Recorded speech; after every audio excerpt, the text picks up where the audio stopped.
Happy Sunday, everybody. Sunday morning, early-ish. I noted that ElShamy is attempting to poke the bear again. He has a video up entitled something like, Chantal, do you want to lose weight, or I can help you lose weight?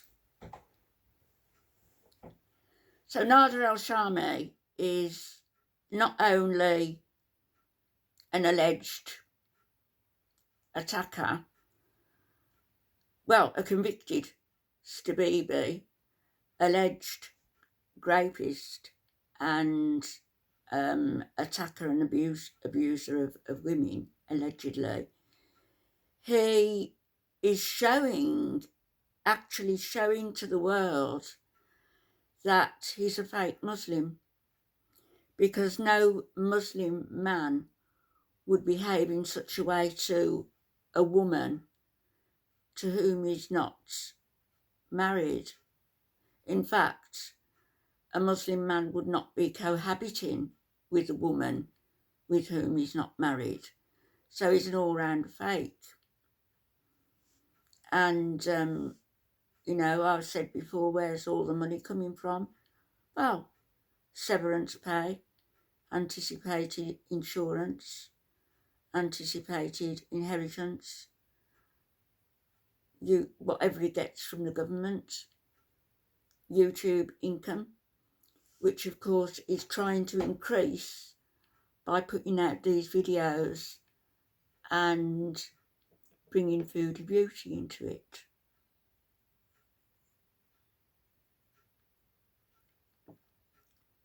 So, but it's her choice, it's Foodie's choice, whether she allows herself to be goaded, whether she allows herself, as she did the other night, to go in his chat, and one of the things she said was, I'll be home soon, Nada. Why would you say that to him? You're a married woman now, supposedly happily married woman, so why would you let another man know, a man with whom you had, according to you, a tumultuous 12 months, and in fact it was only a few days. You kept inserting yourself there. He's been with Dee Dee since this time last year, 12 months. It's about time you moved on, Chantal. You have, in one of your previous videos, I can't think which one it was, in a live stream, I think, where honour killing, the subject of honour killing was brought up. And you seemed quite blasé about it, Foodie. Saying, well, it's just their culture. And you were very accepting of it. Well, let me ask you now that the boot is well and truly on the other foot. Do you still feel the same? Because you have gone out of your way to disrespect your new husband on the World Wide Web. He's made to look minuscule, like a little mouse, like somebody who you tried to use to get over Nada. It didn't work. And so you're saying to Nada, I'll be home soon, Nada. So having disrespected your husband, I wonder what the next step's going to be, because he has a lot of rights over you, a lot of rights. You're on a 3-month visa. I don't know whether that's going to be changed because you're married. I don't know how the laws are going to be interpreted. But I'll tell you how a Muslim man can address his wife, a wife who has openly disrespected him. First of all, he can verbally chastise her, admonish her, verbally.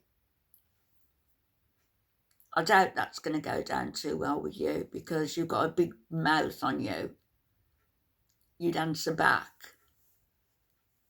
And which leads me on to the next way.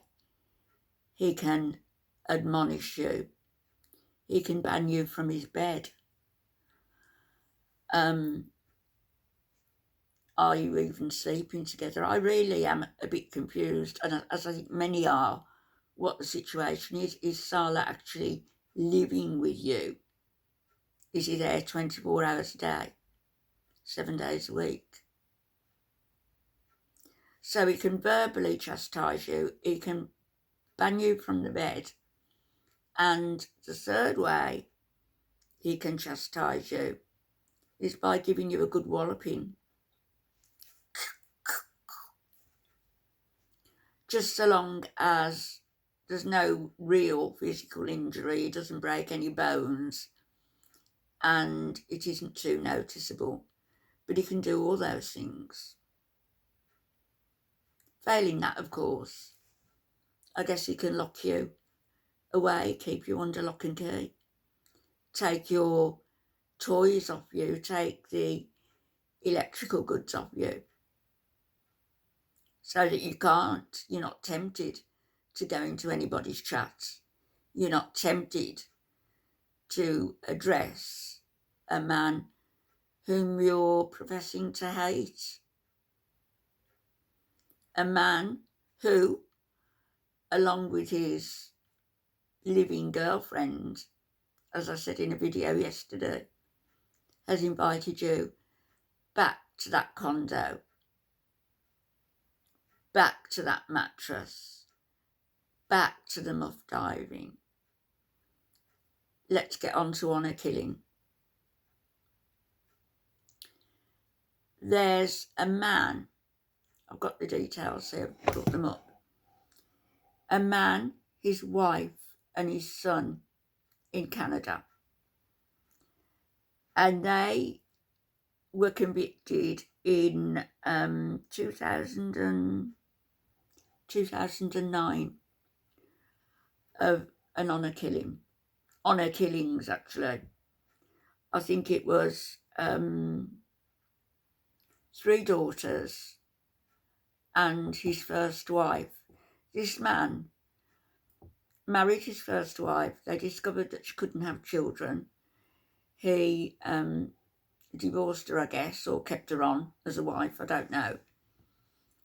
He married his second wife. Her name was Tuba.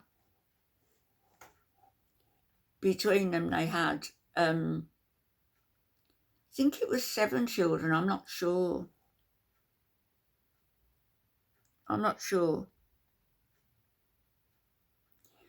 But he had, talking about specifically now, his son and his 3 daughters, teenage daughters.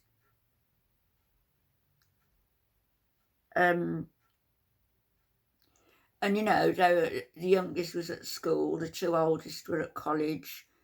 The oldest one had a boyfriend who eventually, because she kicked up and was rebellious, her mother agreed, in the father's absence, to allow her to get married to this man. Clearly there were plans, you know, for what was going to lie ahead, but allowed her to marry this man. And he was a Pakistani. His family didn't go to the wedding, you know, it was a cultural shock for them.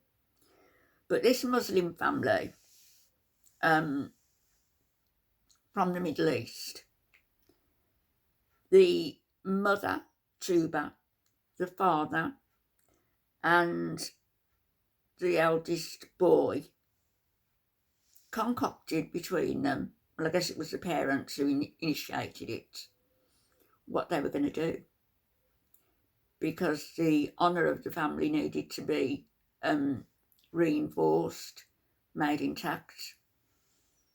And so they took, you know, they all went on a trip to Niagara Falls, the parents and the girls and the boy, and they were in 3 cars, but they went to read the story.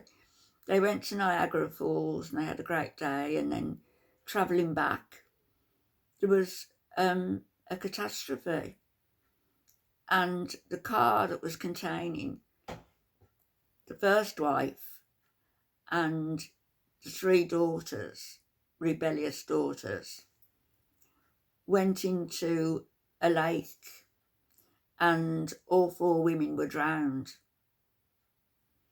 The son, intelligent as he was, rang the police to say that he got some damage on his car. And the police said, well, was anybody else involved in the accident? And he said no. So anyway, the report was made. There was a big dent on his car. All the lights were damaged. And long story short, what happened was they discovered that car had actually shunted the car containing the first wife and the 3 girls into the lake, and they all drowned. That was an honour killing, because the girls were talking to boys and wearing makeup. How much more objectionable is it for a wife to go on the World Wide Web and chat to her ex and chat to his partner, both of whom she's had sex with? How much more objectionable is that?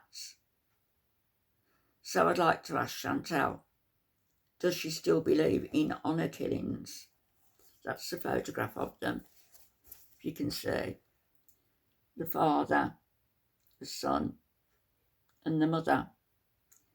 And they were all given, I believe, life imprisonment by a Canadian court. And let me tell you, let me read to you what this devout Muslim man said about his daughters who they'd murdered. This was on tape. I don't know. It must have been the tape when he was interviewed by the police. And he says, may the devil shit on their graves. They committed treason themselves. They betrayed humankind.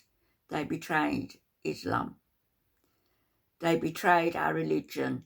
They betrayed everything. I say to myself, you did well. Were they to come to life, I would do it again.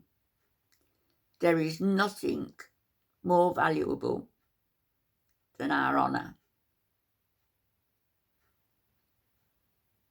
So Chantal, my advice to you would be to watch Step, because nobody likes to be ridiculed on the internet in such a manner and have their whole persona as a married man torn to shreds as you've done.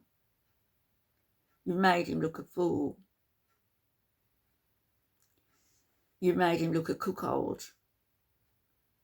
You've done that. Be interesting to know what his reaction was. Back later, everybody. Bye-bye.